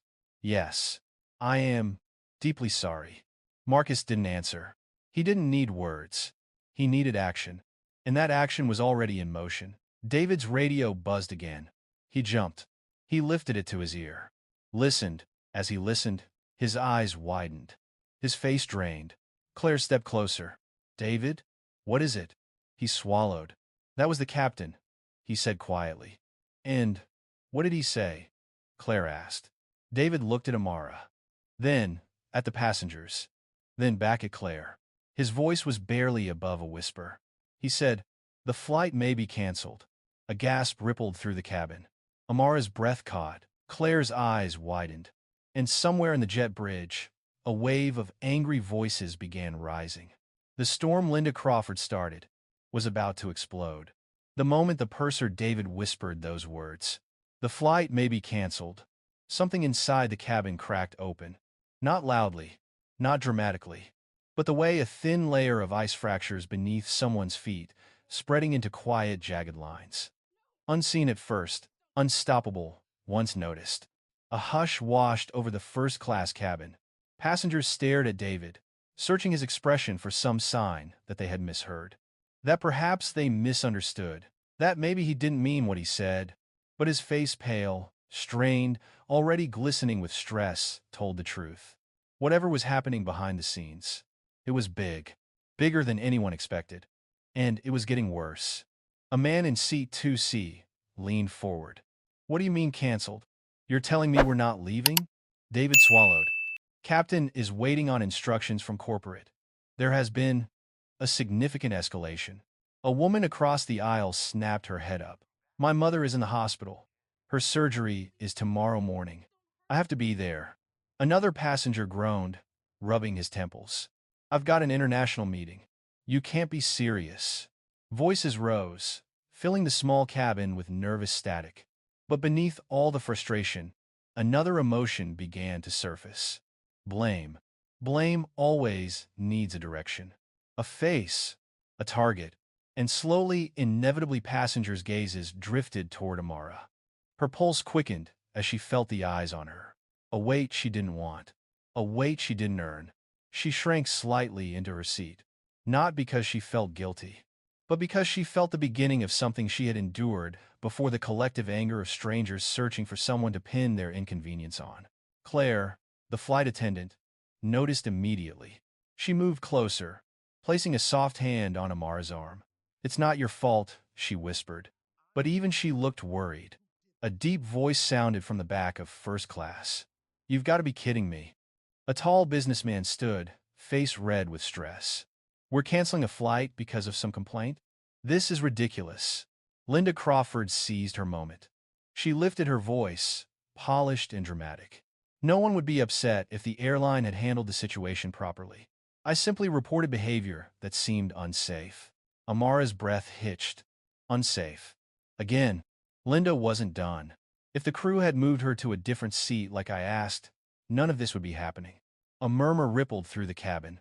Not everyone agreed, but some passengers nodded, desperate to blame anyone but the airline. The man behind Amara spoke up sharply. No. No way. You don't get to do that. He pointed toward Linda. You're the one who caused this mess, not the girl. Linda turned scarlet. How dare you? I've been sitting here watching you harass her from the moment she boarded, he said.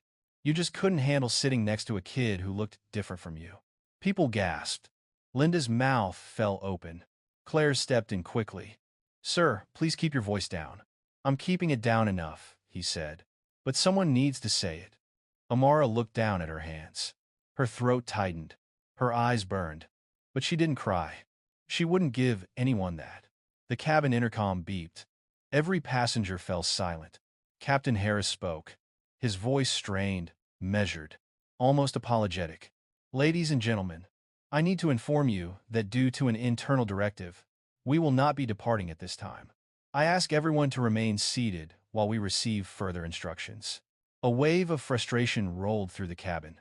Someone shouted toward the front. What internal directive? Tell us the truth. Is this about the girl? Amara froze. The captain continued. I understand this is stressful. I assure you we are doing everything we can. The announcement ended. And now, the whispers were no longer whispers. They were stones being thrown. I knew it. It's about her. Why is she even in first class? This is unbelievable. Behind the curtain separating first class from business, angry voices carried forward. Why aren't we leaving? What's the delay? We've been sitting here for an hour. Economy began to stir too. And then, someone from business class shouted loud enough to pierce the entire cabin. It's because of some incident in first class. The words hit like an explosion. Heads turned. Passengers leaned into the aisle to see. And from the narrow opening in the curtain, someone pointed directly at Amara. Even though they couldn't see her clearly. Even though they didn't know her. Even though she had done nothing. The pointing still happened.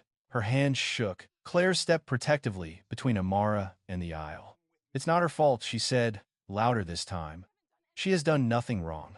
But the energy was unraveling. Another passenger shouted, We're being grounded because of one teenager? A man in 4D shook his head. This is insane. A woman farther back chimed in. Why didn't they just move her? The words stung. More than they should have. Move her. Out of sight. Out of space. Out of a seat she belonged in. It carved something in Amara's chest. Something old. Something bitter. Something she thought she had outgrown. Linda sensed the shift, and she used it. She stood up, smoothing her coat dramatically. My safety concerns were ignored, she said loudly. My rights as a paying passenger were dismissed. If the crew had acted sooner, we wouldn't be in this situation. Claire exhaled sharply. Ma'am, please sit. No, Linda said. I will not sit while the entire cabin suffers because they refuse to take a security risk seriously. A security risk? Claire repeated, stunned. Amara flinched. Linda continued, her voice sounding righteous, almost heroic to those desperate to blame someone. She behaved irrationally.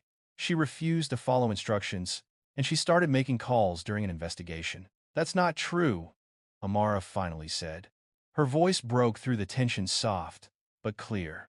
Linda snapped toward her. Oh, so now you're saying I imagined everything? Everyone saw you acting suspicious. No, we didn't, said the man behind Amara. Stop lying. Linda ignored him. She kept her eyes locked on Amara. You caused all this chaos, Linda said. You ruined this flight. Amara's heart clenched. The words hit harder than they should, harder than she expected. Her throat tightened. Her breath stuttered. Claire knelt by her again. Don't listen to her. But Linda wasn't finished. Not even close. This is what happens when airlines lower their standards, Linda said. People end up in places they don't belong. Amara felt those words like a cold blade. People like you. People who don't belong. Her grip on her journal tightened until her knuckles whitened. David's radio buzzed violently. He flinched, answering in a hurry. He listened. His eyes widened. He turned to the cabin with a face drained of blood. The captain needs to speak with everyone, he said. The intercom clicked again. This time, Captain Harris sounded resigned. Ladies and gentlemen, corporate headquarters has instructed us to cancel this flight. A wave of shouts erupted instantly. What? You're kidding. This is insane. Unacceptable. Refund us. You can't do this. The pressure in the cabin blew open. Passengers stood, argued, cursed. Someone kicked the bulkhead wall. A woman burst into tears.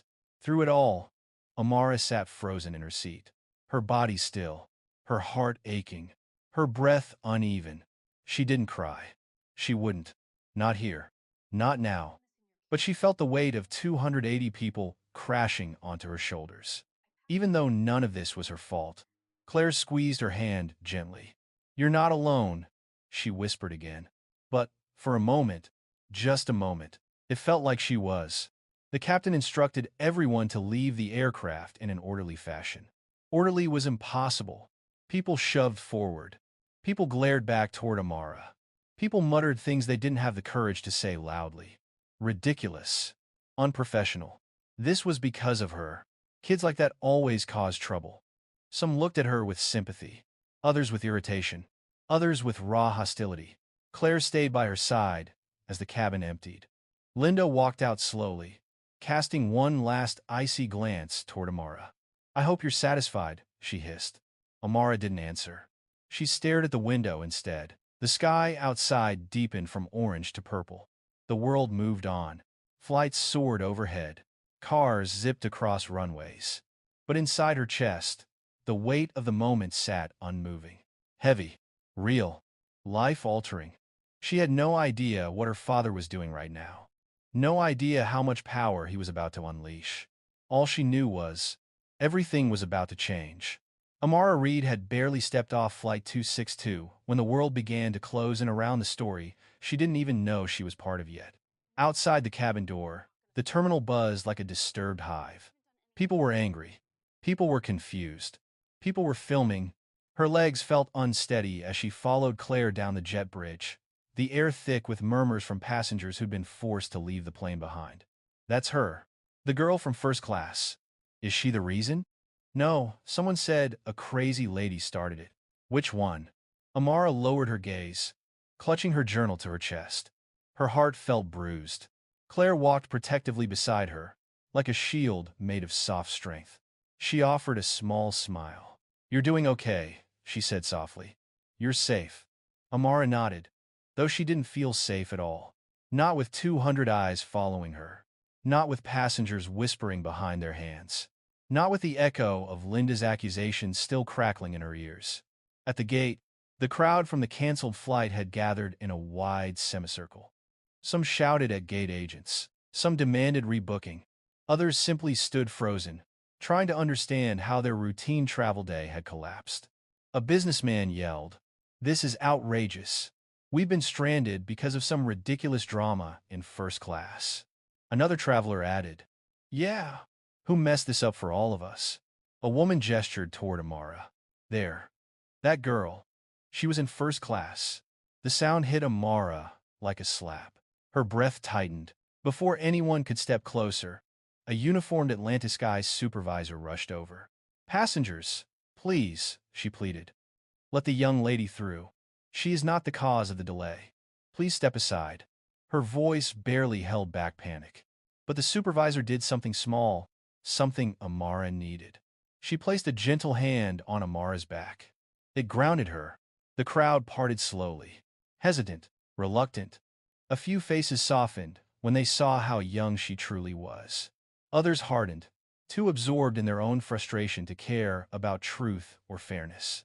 As Amara walked through the sea of stares with Claire and the supervisor, she heard one passenger whisper, "That poor girl." Another said, "This whole airline is a mess." But one voice, sharp, cold, cut through everything. "She should have just sat in economy like she belonged." Amara shut her eyes. That one hurt more than all the others. At that exact moment, 3 terminals away, a college student stood by a charging station scrolling through his phone. Then he saw it. A shaky video shot from seat 3A. It captured everything. Officer Cole, towering over Amara. Linda's sharp voice. Claire defending her. The tension. The injustice. The student's eyes widened. "Holy, what is this?" He clicked. He watched. He gasped. Then, without hesitation, he shared it. With one caption, "Racial profiling in first class. This teen did nothing. Share this." Within minutes, his phone buzzed nonstop. Retweets, duets, comments, replies. A wildfire beginning its run. Hashtags formed instantly. Number Flight 262. Number Flying While Black. Number Justice for Mara. Number Do Better Atlantic Sky. Number Protect Black Girls. Within 15 minutes, the video hit 200,000 views. Within 30 minutes, it passed 1 million. And it wasn't the only angle. A woman from business class uploaded her footage. A man from seat 2D uploaded his. Someone in economy had recorded the captain's cancellation announcement. Multiple angles. Multiple perspectives. All telling the same story. A teen who did nothing wrong. A woman weaponizing prejudice. An officer escalating without cause. A flight crew failing to protect a minor. The narrative was unmistakable. The public felt the truth instantly. At 6:30 p.m., the first news alert popped up. Breaking. Viral video shows alleged racial profiling incident on Atlantic Sky Flight 262. At 6:45 p.m., teen removed from first class sparks outrage. Flight canceled. By 7 p.m., CNN, NBC, ABC, Fox, every major outlet. They replayed the footage in slow motion. They analyzed Officer Cole's tone. They measured Linda's words. They interviewed furious passengers still stuck at JFK. One passenger told a reporter, "That girl didn't do anything. The woman next to her was the problem." Another said, "I can't believe the airline handled it this badly. And I hope that kid's father sues them for everything." In his Denver home office, Marcus stared at his computer screen. Still, quiet, hands folded under his chin. The first viral video filled the monitor. He watched the moment Officer Cole leaned over his daughter. The aggression, the disrespect, the dismissiveness. He watched Linda accuse her of being dangerous. He watched Claire try to intervene. He watched Amara clutch her journal with trembling hands. And he felt something inside him break. He had faced hostile corporate boards. He had negotiated under pressure that would crush most men. He had confronted cybersecurity threats with the world watching. But he had never felt fear like watching his daughter sit alone in that seat, surrounded by people who looked at her like she didn't belong. He leaned back in his chair slowly. Then he whispered to himself, "Okay, now it's my turn." By 7:30 p.m., Internet detectives had already identified Linda Crawford. LinkedIn, Facebook, her HOA page, her golf club membership list, everything. Someone found a photo of her at a bank charity event. Another posted screenshots of her public comments on a local news article, comments that hinted at a pattern of subtle prejudice. Within an hour, she was trending under her own name. Number, Linda Crawford. Number, Karen at 30K feet. Number, C2C. Comments poured in. She needs to lose her job. The entitlement is unbelievable. Imagine targeting a child. This is what racism looks like. Her employer's inbox collapsed under thousands of furious emails. Their phone lines jammed. Corporate PR teams scrambled. And Linda? She hid. Her social media disappeared. Her profiles went dark. But screenshots live forever. The internet made sure. Footage of Officer Bradley Cole spread even faster. People freeze-framed his face, compared him to other viral police incidents, analyzed how quickly he assumed guilt, how dismissive he was, how aggressively he reached for Amara. Former passengers posted their own negative encounters with him. A hashtag exploded. Number Fire Officer Cole. Legal analysts on evening news segments debated. This is a clear abuse of authority. He escalated without cause. He violated protocols involving minors. This was racial bias. Plain and simple. The Port Authority Police Department issued a statement at 8:15 p.m. We are reviewing the incident and body cam footage. The public laughed. They had already seen the truth. The airline's social media pages imploded. Comments flooded in by the thousands. Do better. How could you let this happen? Protect passengers of color. Your staff embarrassed a child. We demand accountability. By 8:40 p.m., Atlantic Sky stock had dipped 4%. Their PR team posted, "We are aware of the incident on Flight 262 and are conducting an internal review." That only made people angrier. Internal review equals cover-up. Try again. Release the body cam. Show us the truth.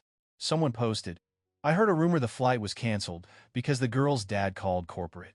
Another responded, "Who is the dad?" A third wrote, "He's Amara Reed. Look him up." Minutes later, "Oh my God, he's a CEO. He's powerful. He's connected. He's not playing." And the public sentiment shifted from sympathy to awe. While the world boiled with outrage, Amara sat quietly in a private waiting lounge, sheltered from the chaos outside. Claire stayed beside her. Another flight attendant, a gentleman named Raoul, brought hot cocoa and tissues. Amara didn't drink the cocoa. She didn't wipe her eyes. She just stared at her phone. A text from her father appeared. "Sweetheart, I saw the videos. I'm coming to you. I'm handling everything. You're not alone." Amara swallowed. Her finger hovered over the viral video link someone had sent her. Then she tapped. The screen filled with the image of herself, sitting small, sitting scared, sitting alone, while the world watched her break open. Her throat tightened. Her eyes softened. Her heart cracked. But she didn't cry. She whispered instead, "Why? Why did this have to happen?" Claire placed a hand on her shoulder. "I don't know, honey," she said softly. "But you're not to blame. Not one bit." Amara nodded, though she wasn't sure she believed it yet. Not fully. Not in the way she needed to. At 8:55 p.m., Marcus dialed the CEO of Atlantic Sky Airways. Not the VP this time. Not the corporate desk. James Price. His old colleague. His friend. A man who understood power when it spoke. James answered on the second ring, his voice shaky. "Marcus, this is bad." Marcus's voice was calm. Too calm. "It's about to get worse." At 8:55 p.m., when James Price answered the phone, his voice carried the strain of a man who already knew he was standing on the edge of a cliff. "Marcus," he said quietly. "This is bad." Marcus Reed stood beside the wall of windows in his Denver office, city lights glimmering beneath him like a scattered constellation. His reflection looked back at him, composed, still, but with something fierce simmering beneath the surface. Only one light was on in the room. It cast long shadows across the floor. "It's about to get worse," Marcus replied. James exhaled heavily. "You saw the videos, didn't you?" "Yes," Marcus said, his voice low. And I saw my daughter sit alone in a seat I paid for, treated like she didn't belong. I saw a grown woman lie about a child. I saw your staff fold under pressure. I saw an officer try to drag her away. Silence pressed between them. Finally, James spoke. Marcus, I am so sorry. Marcus didn't respond to the apology. It meant nothing right now. Not compared to what happened to Amara. Instead, he asked, what actions have you taken so far? James hesitated. We placed the crew on administrative review. We pulled the initial incident reports. We issued a preliminary public statement. I saw it. Marcus cut in. It was weak. I know, James admitted. We're drafting a stronger one. That's not enough. James swallowed. Tell me what you want. Marcus didn't answer right away. He walked slowly across the room, hand brushing the back of his leather chair, grounding himself before speaking.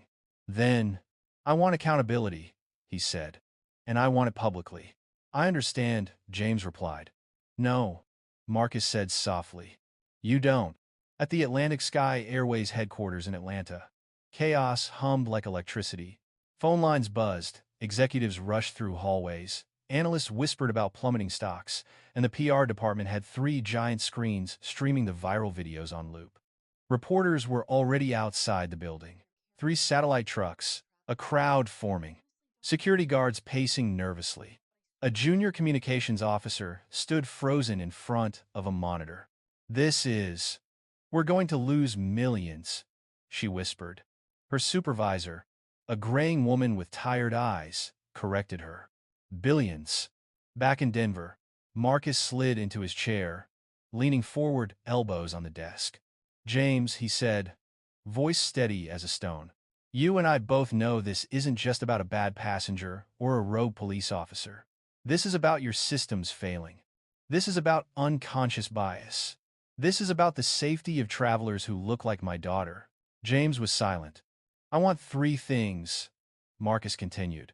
First, a formal apology to my daughter. Direct, personal, public. Of course, James whispered. Second, a top-to-bottom audit of every discrimination complaint filed against your airline in the last 5 years. James exhaled. That's enormous. Not as enormous as what you're facing online right now, Marcus said. James didn't argue. And third, Marcus finished. I want every crew member involved in the incident reviewed by an external civil rights team, not your internal HR. James hesitated. That includes the purser. It includes everyone, Marcus said. Another long silence. Then James asked the question he was most afraid of asking. And your contract? Marcus let the pause linger long enough for James to feel the weight of it. Then, that depends on what you do next. James nodded slowly, even though Marcus couldn't see him. I'll do it, he said finally. All of it. I expect verification by morning, Marcus replied. And James? Yes. You have one chance to get this right. Inside a Port Authority break room, Officer Bradley Cole slammed his hand against a metal table. This is ridiculous, he yelled. She wasn't cooperating. She refused to listen. I followed protocol. Another officer gave him a sympathetic look. Brad, people are saying you escalated. People? Cole scoffed. You mean social media? Since when do we take orders from a bunch of strangers with phones? His captain stepped in. Since every major news outlet is airing your face on repeat. Cole's breath hitched. What? His captain held up a tablet. Cole's own image filled the screen. His voice was audible. His posture. His words. Everything. A headline crawled across the bottom. Officer confronts teen in first-class public demands investigation. Cole sank into a chair. That's taken out of context. Body cam footage will confirm or deny that, the captain said. Cole stiffened. His body cam footage was exactly the context he didn't want. We're placing you on immediate leave, the captain said. Turn in your badge and weapon. Cole stared, mouth open. You can't do that. We already did. Across town, Linda Crawford stood in her kitchen, staring at her phone in horror. Her face, frozen mid-scowl, was plastered across every major platform. Comment after comment. Fire her. Racist. Classic Karen energy. She should never fly again. This is disgusting. She scrolled faster, fingers trembling. Her employer had posted a statement. Providence Financial is aware of the incident involving our employee. We do not condone discrimination of any kind. The matter is under internal review. Linda felt her stomach drop. "Gary!" she shouted. Her husband rushed in. "What? What's happening?" "They're reviewing my job," she cried. Gary opened Twitter. His face paled instantly. "Oh God," he whispered. "Linda, you went viral." "No, no," she breathed. "This is unfair. I didn't do anything wrong. I was just concerned." He didn't answer. He didn't know what to say. Her world, her pride, her public image, her perfectly curated life was slipping through her fingers like sand. In the private lounge, Amara sat curled into one corner of a couch, knees tucked close. Her breathing steadied, but her mind raced. Claire sat beside her. Raoul hovered nearby, pretending to tidy the room, but really just keeping watch. Amara's phone buzzed nonstop. She ignored the notifications until one text caught her eye. From Mom. "Sweetheart, we saw the news. We are with you. Your father is handling everything. Stay close to the staff, they'll take care of you." Amara squeezed the phone. Her mother's warmth wrapped around her like a gentle blanket. But beneath it, she felt something else. A heaviness. An ache. An unfairness that made her chest tight. "Claire?" she whispered. "Yes, honey? Did I? 'Cause all of this?" Claire's eyes softened instantly. "No," she said firmly. "You did nothing wrong. You didn't escalate. You didn't provoke. You didn't violate anything. But the flight was canceled," Amara said as quietly. "And everyone is angry." "That's not on you," Claire said. "That's on an adult who acted cruelly. A system that didn't protect you soon enough, and people who jumped to conclusions." Amara swallowed. She believed Claire. Mostly. But a small, wounded part of her still whispered. "People got hurt because of me." Back in Atlanta, James strode into the crisis room, voice razor sharp. "Everyone listen up," he commanded. "We're implementing a full review of the Flight 262 incident. Disciplinary actions are being drafted, and we're preparing a public statement that reflects the seriousness of this." A PR director raised her hand. "Sir, what about the passenger's father?" James sighed. "He wants accountability. He wants reforms. And he's right." Another executive asked, Is he canceling the contract?" James rubbed the bridge of his nose. "Not yet, but he will if we mishandle this." Someone whispered, "We can't afford that." James nodded. "Exactly. So, let's not mishandle it." He stared at the team. "This is not a PR cleanup. This is a reckoning." Marcus remained in his office long after the call ended. He watched the videos again, not out of obsession, but out of a need to understand every angle. To see how his daughter had been treated, to see how the world responded. Some comments broke him open. "Protect black girls at all costs. She deserved better.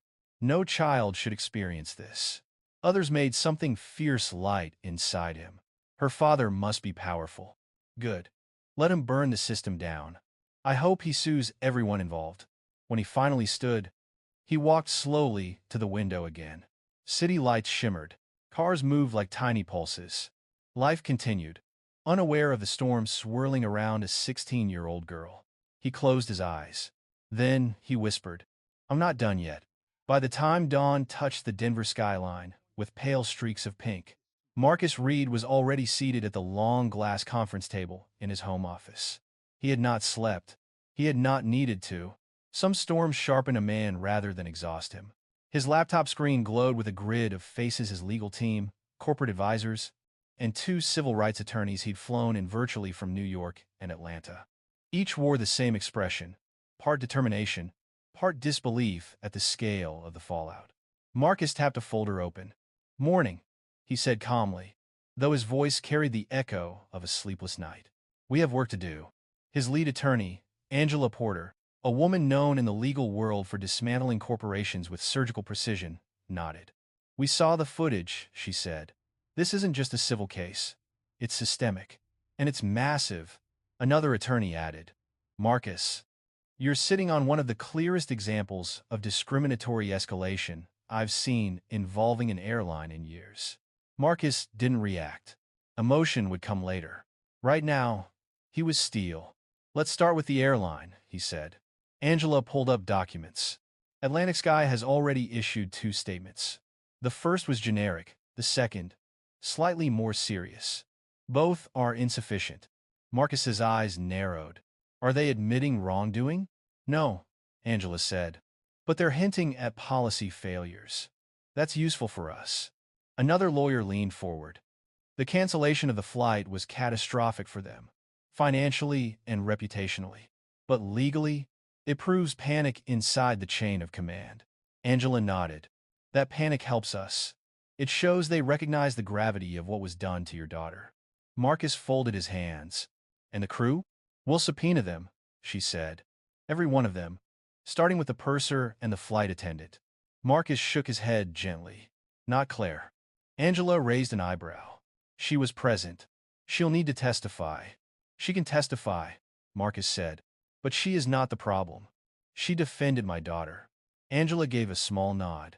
We'll be fair. Angela clicked to another folder, labeled COLE, evidence. Footage from the cabin shows Officer Bradley Cole escalating with zero cause, she said. But the body cam footage? Her voice darkened. It's worse. Marcus leaned forward. Explain. He ignored your daughter's explanations. He accepted the white passenger's accusations without question. He attempted to remove a minor from a paid seat without legal grounds. And most damning, she clicked a video. His voice boomed through the speakers, filling the quiet room. You are the problem. You either get up or I will put you in cuffs. Angela paused the clip. Zero investigation. Zero verification. Zero de-escalation. Marcus felt his jaw tighten. And his internal record? He asked. Already requested, Angela replied. Early indications suggest a pattern of complaints. Marcus closed his eyes for one brief moment. A quiet, shaky exhale. Not from weakness, but from the ache of knowing his daughter had been another target in a long line. Angela clicked to a third tab, titled Crawford, Civil Action. Her employer placed her on indefinite leave, she said. They're terrified of being tied to her behavior. Another attorney added. Her public comments online over the years reflect a pattern of racial bias. Marcus didn't flinch. She's not my priority, he said, but I want a restraining order preventing her from contacting or speaking about my daughter in any way. Done, Angela replied. And if possible, Marcus added calmly, I want her held accountable for filing a false security complaint. Angela smiled not kindly, but professionally. Oh, that will be the easy part. While Marcus's legal team prepared their strategies, America was waking up. And the country was furious. Morning news segments aired the story repeatedly. Teen racially targeted in first class. Officer escalates without cause. Flight canceled, airline under fire. Panel discussions erupted on every network. One commentator said, this incident is a reflection of a deeper problem in air travel. Black passengers are often scrutinized more harshly. Another added, that father is right to pursue accountability. The system failed his daughter at every level. Celebrities retweeted the videos. Influencers reacted on live streams. Advocates called for protests. Parents shared stories of similar experiences their children had faced. One woman wrote, my daughter is black and 14. She flies alone to visit her dad every summer. This could have been her. I'm sick to my stomach. Another, this young girl stayed calm. Adults around her failed. We need real reform. The story hit a nerve far deeper than a canceled flight. It hit the nation's conscience. In the private airport lounge, Amara curled beneath a blanket, trying to disappear into a couch too big for her small frame. Her phone buzzed again. And again. And again. She finally opened one notification. A message from an unknown number. We're with you, Amara. Stay strong. She blinked. Another message arrived. I have a daughter your age. No child should go through what you did. And another. We love you, little sis. Keep your head up. Dozens poured in. She pressed a shaking hand to her lips. Claire returned with a cup of warm tea. Here you go, sweetheart, she said softly. Amara accepted it with a small nod. Everyone's looking at me online, she whispered. It feels strange. Claire sat next to her. Strange how? Like, I didn't ask for any of this. Her voice trembled. I just wanted to fly to London. Claire touched her shoulder. I know, and none of this is fair. But people see truth, Amara, and your truth is helping them recognize something bigger. Amara leaned back, letting the warmth of the tea ease the tightness in her chest. Do you think I did something wrong? She asked. No, Claire said firmly. Absolutely not. Amara nodded slowly. But the doubt didn't leave her completely. Not yet. At Atlantic Sky headquarters, CEO James Price stood at the center of a crisis room full of exhausted staff. We need to get ahead of this, he said, before Marcus Reed files anything. His PR director sighed. It might already be too late. His COO said quietly, James, the board wants answers. James rubbed his temples. And they'll get them. He pointed at a screen with Amara's image. This child was failed. Our company failed her. Our staff failed her. And the world knows. He swallowed. And Marcus Reed knows too. A young analyst spoke timidly from the corner. Sir, what about the contract? James paused. Marcus hasn't canceled it. But he could. Yes, he could, James said. And if he does, we lose nearly 10% of our annual revenue. The room fell silent. Finally, James said, prepare a full apology and get me on the morning broadcast circuit. He straightened. We're owning this. All of it. Though he stood firm with lawyers, Marcus was still human. When the meeting ended and the screens went dark, he finally sat back and let the truth wash over him. His daughter, his gentle, brilliant, hopeful daughter had been treated like a threat because of her skin. He pressed a hand over his eyes. Then, he whispered, she should have never faced that alone. He pictured her sitting in that seat. Small. Polite. Raised the way he raised her with respect, with dignity. His chest tightened. He wished he had been there. He wished he could have stood between her and the world in that moment. But now, he could do something bigger. He could stand between her and the system that allowed it. His phone buzzed. A message from his wife. She's safe. I'm proud of you.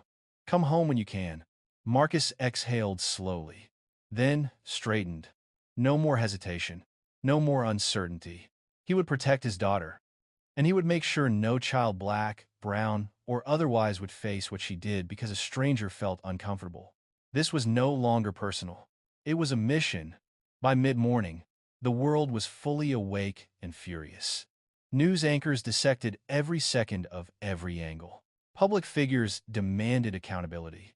Parents across the country rallied behind a 16-year-old girl who had been humiliated before takeoff. And at JFK, while the airport continued scrambling to reroute hundreds of displaced travelers, internal pressure reached a boiling point. This was no longer a flight incident. It had become a national reckoning. Inside a small operations office next to Gate C-17, David, the purser from Flight 262, sat stiffly in a gray metal chair. His hands clasped together, knuckles pale. A supervisor, one he'd never met, stared at him from across a folding table. She tapped her pen against a clipboard. Mr. Calloway, in your 27 years with Atlantic Sky, have you ever encountered a situation like this? David swallowed. No, ma'am. You were the ranking cabin crew member. You were responsible for escalation and de-escalation. Do you understand the consequences of what happened under your command? David nodded slowly. I tried. She lifted a hand. Passengers recorded the entire interaction. You stood by while a teenager was profiled. You asked for identification even after confirming her boarding pass. You called airport police without diversifying witness statements. David's shoulders drooped. His entire body felt heavy. I made mistakes, he whispered. The supervisor's voice softened, but only slightly. This wasn't just a mistake, she said. This was a failure. And the cost of that failure is mounting by the hour. David stared at the table. He wasn't a cruel man. He wasn't hateful. He wasn't malicious. But he had been afraid. Afraid of doing the wrong thing. Afraid of losing control. Afraid of choosing sides. And his fear had harmed a child. Your file will be reviewed for termination, the supervisor concluded. You'll be placed on leave until further notice. David didn't argue. He simply nodded. He had no ground to stand on. And somewhere beneath his guilt, a deeper grief pooled in his chest.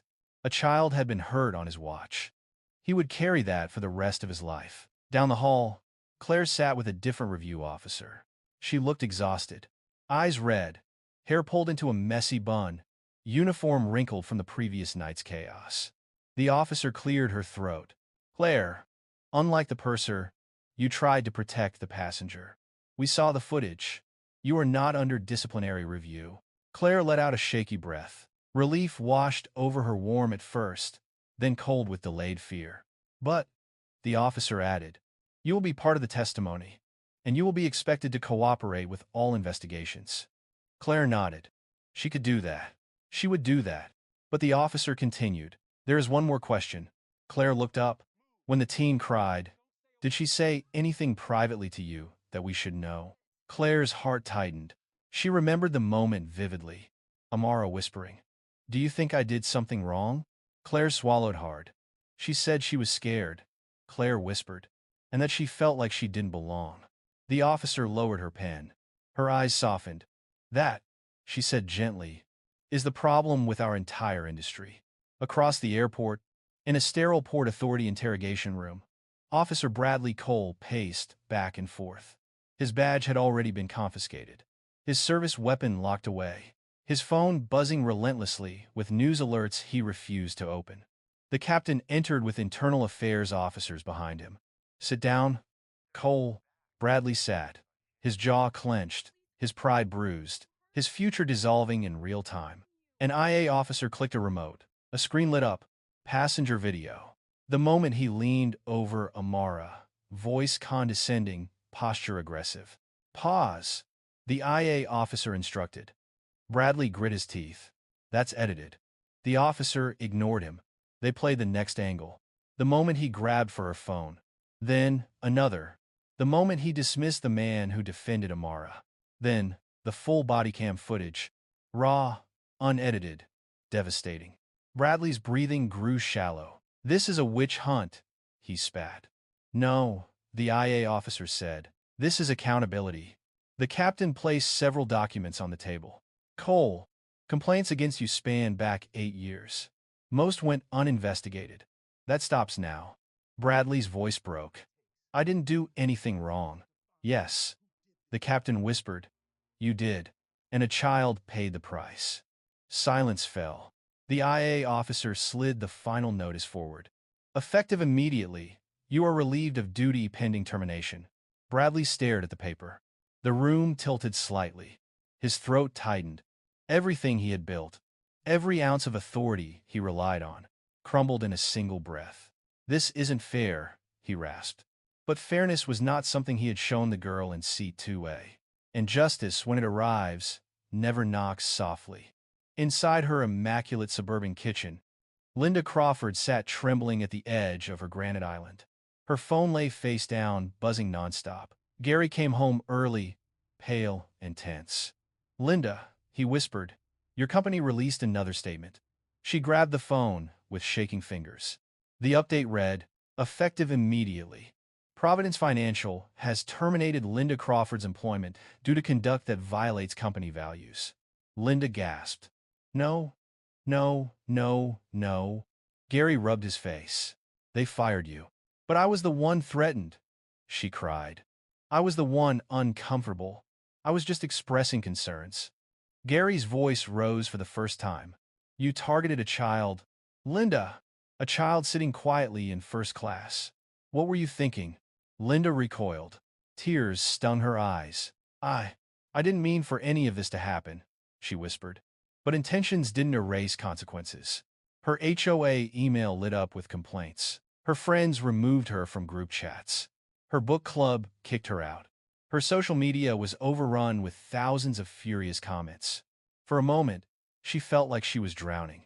But somewhere beneath the panic, deep in a place she had never examined, a flicker of realization formed. For the first time, she wondered if she had truly believed Amara didn't belong there. If she had reacted not out of fear, but out of prejudice she never confronted. It was an uncomfortable truth, And it was only the beginning. Back in the private airport lounge, Amara Reed sat curled in a blanket on a couch. Her tea had gone cold. Her journal lay open but untouched beside her. Claire and Raoul gave her gentle space, hovering close enough to be supportive but far enough to avoid overwhelming her. Amara stared at her reflection in the dark screen of her phone. "I keep thinking," she whispered. "What if I hadn't said anything? What if I had just moved to another seat? Maybe the flight wouldn't have been canceled." Her voice was small, too small for a girl who deserved better. Raoul knelt nearby. "No, sweetheart," he said gently. "You cannot shrink yourself to make cruel people comfortable." Amara blinked rapidly. Tears pricked at the edges of her eyes but didn't fall. "I didn't want trouble," she whispered. "I never want to cause trouble." Claire sat beside her again. "You didn't cause trouble," she said softly. "You exposed it." Amara's chest tightened. She wasn't trying to expose anything. She wasn't trying to be brave. She was just surviving. And somehow, surviving had turned into a national headline. A soft knock sounded on the lounge door. Claire opened it and gasped. Marcus Reed stepped inside. He looked tired. He looked unshaven. He looked like a man who had walked through fire all night. But when his eyes found his daughter, everything inside him softened. Amara. She stood slowly at first, as if unsure her legs would hold.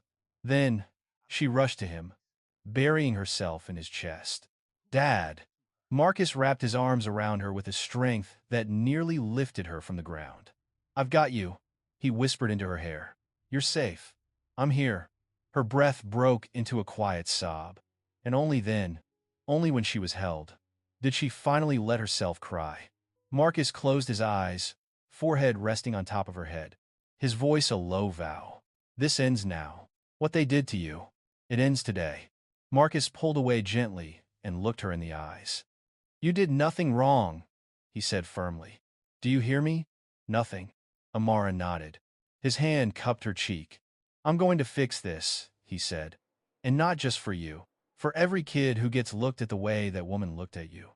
Amara swallowed. The tears stopped. The shaking quieted, and in their place, a small spark lit behind her eyes. Hope, strength, belonging. Marcus squeezed her shoulder. "You ready to go home?" She nodded. "Yes, Dad." They walked toward the lounge door. And just before they left, Marcus turned to Claire and Raoul. "Thank you," he said quietly, "for protecting my daughter when others didn't." Claire smiled softly. "We'd do it again." Marcus nodded once. Then father and daughter stepped into the hallway, toward the cameras, toward the crowds, toward a world that now knew their names. Nothing would ever be the same again. The car carrying Marcus Reed and Amara moved slowly through the private exit tunnel beneath JFK. Warm yellow lights lined the concrete walls, guiding them toward fresh air and away from the chaos of the terminal above. Amara leaned her head against the window. The world outside looked strangely calm, too calm, compared to the storm she had been pulled into. Raindrops tapped against the glass, soft and rhythmic, almost comforting. Marcus glanced at her. "You okay?" he asked gently. Amara took a breath before answering. "I don't know," she admitted. "I feel everything and nothing all at once." Marcus nodded. "That's normal," he said softly. "What happened to you wasn't small. Your body's still catching up." She touched the sleeve of his jacket. "Did you really stay up all night? For you?" Marcus let out a soft breath. "I'd stay up a lifetime." A tiny smile tugged at the corner of her mouth. She didn't feel fine, not yet. But with her father beside her, she felt safer than she had since the moment she boarded Flight 262. When the SUV arrived at the private hangar entrance, Elena Reed, Amara's mother, was already waiting. She paced back and forth anxiously, her hands clasped together. The moment she saw them, she ran. "Baby," Elena whispered, wrapping Amara into an embrace that trembled with both fear and relief. "My sweet girl. I'm so sorry you went through that." Amara buried her face in her mother's shoulder. "I wanted to come home," she said softly, "but I didn't know how." Elena held her tighter. "You're home now. That's all that matters." Marcus rested a hand on both of them. For a moment, the world quieted. No news cameras. No angry passengers. No viral videos. just a family holding itself together after being shaken apart. Inside the charter jet arranged by Atlantic Sky in a desperate attempt to salvage their relationship with Marcus, Amara finally felt her lungs expand fully again. The cabin was quiet. No crowds. No whispers. No accusing eyes. She sank into one of the soft leather seats, wrapping her blanket tighter around herself. Elena sat beside her, stroking her hair. Marcus spoke quietly with the crew at the front, ensuring everything would proceed smoothly. When he returned, Amara looked up. "Are we going to London?" she asked. Marcus hesitated. "That's your choice," he said. "You don't have to go. Not after all this." Amara thought about it. London had been a dream, her dream, an opportunity she had worked hard to earn. But now it felt tangled in fear and unwanted attention. "What if," she said softly, "what if I don't want today to be the thing that decides my future?" Marcus met her eyes. "Then it won't," he said. "You decide what comes next." "Not them." Amara straightened her shoulders. "Then I want to go," she said. "I want to go to London." Pride flickered in Marcus's expression. "Then, that's exactly where we're going." While the Reed family lifted into the darkening sky, Atlantic Sky Airways handled the worst crisis in its corporate history. At headquarters, James Price stood before an emergency press conference. Cameras clicked rapidly. Reporters murmured. The air buzzed with anticipation. James cleared his throat. "Good afternoon. I am James Price, CEO of Atlantic Sky Airways. And today, I am here to address a grave failure." Silence filled the room. Yesterday, on Flight 262, a teenage passenger, Miss Amara Reed, was subjected to unacceptable treatment rooted in racial bias. The words were heavy. Every executive in the company felt the blow. James continued. "Our crew failed to protect her. Our systems failed to support her. And our response failed to recognize the seriousness of what she endured." A reporter shouted, "What actions are being taken?" James responded firmly. "The airline has terminated the crew responsible for escalating the situation without cause, effective immediately. We have also suspended our partnership with the Port Authority Police pending a full review." Another question. "What about the officers involved?" James didn't hesitate. "We are cooperating fully with an independent oversight board, and we support disciplinary action." He paused. "Additionally, we are implementing a comprehensive bias training program created in partnership with civil rights organizations across all staff levels." The final reporter asked, "And the Reeds? Have they accepted your apology?" James swallowed. "I have issued a personal apology to Mr. Reed and his family," he said. "We do not expect forgiveness, but we are committed to earning back the trust we lost." It was honest, unscripted, necessary. The press conference ended, but the consequences had only begun. A week later, after negotiations behind closed doors, the settlement was finalized. Atlantic Sky Airways agreed to a multi-million-dollar compensation package for Amara, fund a national initiative to combat discrimination in air travel, mandate external oversight in bias training, publicly acknowledge their systemic failures, partner with the Reed Family's Foundation on future reforms. The Port Authority Police fired Officer Bradley Cole, launched a full review into past complaints, implemented new protocols for interactions with minors, required body cam transparency for all future incidents. Linda Crawford lost her job, was banned from Atlantic Sky. Flights for Life issued a mandatory public statement acknowledging harm, faced potential civil action for filing a false security complaint. For many, it was the strongest accountability they had seen in years. But for Amara, justice wasn't about punishment. It was about healing. 2 weeks later, Amara stood on the campus of the Oxford Summer Institute. The old stone buildings glowed golden in the morning light. Students laughed in clusters along cobblestone paths. This time, the world felt bigger, not frightening, but full of possibility. She carried her journal in her arms, like always. The same journal she held in seat 2A. The same journal she clutched when Officer Cole reached for her. But now, it felt lighter. Her first day began with an orientation session. She sat quietly in a lecture hall filled with students from around the world. The professor, a tall British man with silver hair, spoke passionately about global policy, ethics, and fairness. At one point, He paused and said, "Some of you may have already learned that the world can be unfair, but you are here to learn how to make it better." Amara's breath caught. For a moment, she felt seen. Not because of Flight 262, not because of viral fame, but because she belonged in that room. She always had. At the end of her first week, Amara walked alone through the garden behind the dormitory. Lanterns flickered softly along the pathways. She found a bench near a rosebush and sat, opening her journal. Her pen hovered above the page. This time, she wasn't writing fear. She wasn't writing confusion. She was writing hope. She wrote about the kindness of new friends. She wrote about a future she could imagine for herself. She wrote about her father's strength, her mother's warmth, Claire's protection, Raoul's comfort. And then she wrote about herself, about the girl who stayed calm, about the girl who endured cruelty, about the girl who stood in a storm she didn't choose and walked out stronger. Tears slipped down her cheeks, but they were gentle, not painful. They were the kind that fall when something is finally released. Back in Denver, Marcus and Elena sat on the couch watching a live stream of the Oxford campus, an option the program provided for parents. Students milled around laughing, chatting, carrying books, and there she was, Amara, walking confidently across the courtyard, sunlight glinting off her braids, backpack slung casually over one shoulder. Elena squeezed Marcus's hand. "She looks happy," she whispered. Marcus nodded. "She looks free." He felt something ease inside him, something tight and fearful that had lived beneath his ribs since the moment Amara called from that plane. "She doesn't need protection from everything," Elena said softly. "She just needs support." Marcus exhaled. For once, it didn't feel like failure to admit that. On her last night in London, Amara video called her parents. They laughed about classes, classmates, and the strange British snacks she'd grown to love. Before the call ended, Marcus asked, "Are you okay, sweetheart? Really?"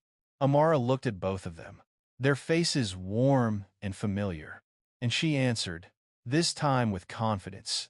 "I'm more than okay," she said. "I'm stronger now, and I know my worth." Marcus felt his throat tighten. Elena wiped her eyes. "You always knew your worth," she said. "You just forgot for a moment." Amara smiled. "Thanks for reminding me." The Flight 262 incident didn't disappear. It became part of a larger conversation, one about fairness, bias, dignity, and the quiet courage of young people who deserve better than what the world sometimes gives them. Amara didn't seek fame. She didn't want a spotlight, but her story helped nudge the world a little closer toward justice. And in the end, she didn't just reclaim her seat. She reclaimed herself. The story of Amara Reed isn't just about a canceled flight or a dramatic confrontation.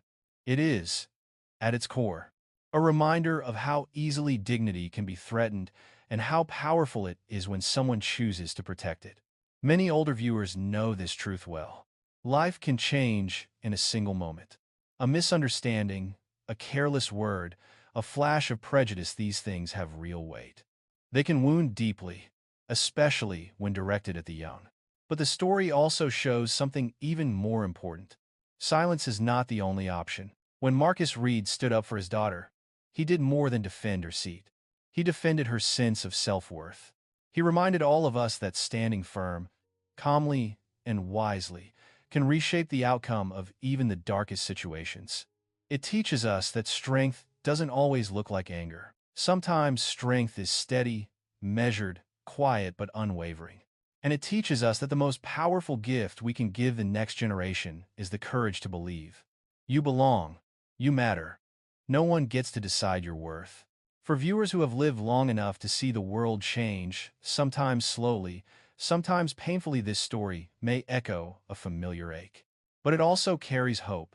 Because as long as there are people willing to confront injustice with integrity and compassion, progress is still possible.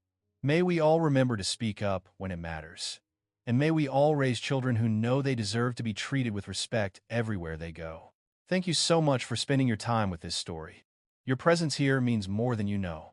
If this touched you in any way, please like, share, and subscribe. It truly helps these meaningful stories reach more people who need them. And now, let's continue building a community that values dignity, empathy, and courage, one story at a time.